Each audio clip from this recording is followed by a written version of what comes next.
আসসালামু আলাইকুম। সবাই কেমন আছেন?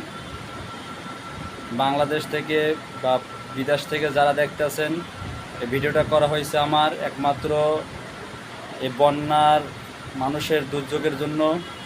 আমাদের গ্রামের বাড়িতে বরিশাল বাকেরগঞ্জ অনেক ক্ষতি হয়েছে, বন্যায় পানিতে তলাই গেছে, অনেক বন্যা হয়েছে, গাছগাছলা পড়ে গেছে অনেক।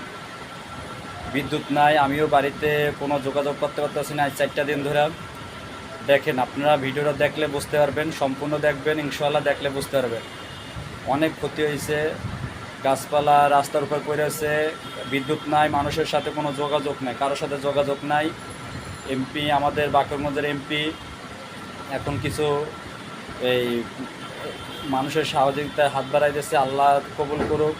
অতি তাড়াতাড়ি এমপি সাহেব আমাদের এই বাকেরগঞ্জে কারেন্টের ব্যবস্থা করুক। যারা দুর্যোগে পড়ছে, ঘর দুয়ার চলে গেছে বন্যায়, তাদেরকে একটু সহযোগিতার হাত বাড়াই দিক। তার কাজগুলো দেখে আমিও খুশি হয়েছি, আলহামদুলিল্লাহ। আল্লাহ রাব্বুল আলামিন কবুল করুক।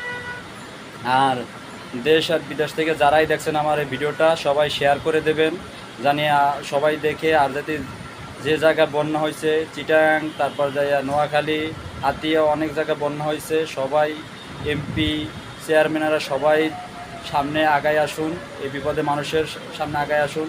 দেখুন আমাদের এমপি সাহেব মানুষের অনেক গরিবের সাহায্য দিতে আছে, এরকমের আপনারাও আগান।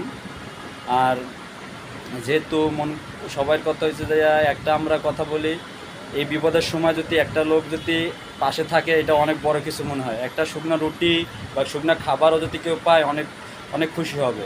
এই বিপদের দিনে মনে করেন যে যা পারেন কারোর সাহায্য, আশেপাশে যাদের ক্ষতি কম হয়েছে তারা একটু, যাদের ক্ষতি বেশি হয়েছে তাদের একটু ক্ষতি মনে করেন, তাদেরকে একটু হেল্প করার চেষ্টা করেন। আজ আমার আছে, আর একজনের নাই, আর একজনের আছে, আর একজন নাই, একজনের হেল্পে একজনে আগায় যাবে। আর এই ভিডিওটা বেশি বেশি করে শেয়ার করে দেবেন, মানুষের যেন দেখতে পারে। আর যে জায়গায় বন্যা হয়েছে সবাই একটু হেল্প করবেন, আর সবাই সবার জন্য দোয়া করবেন।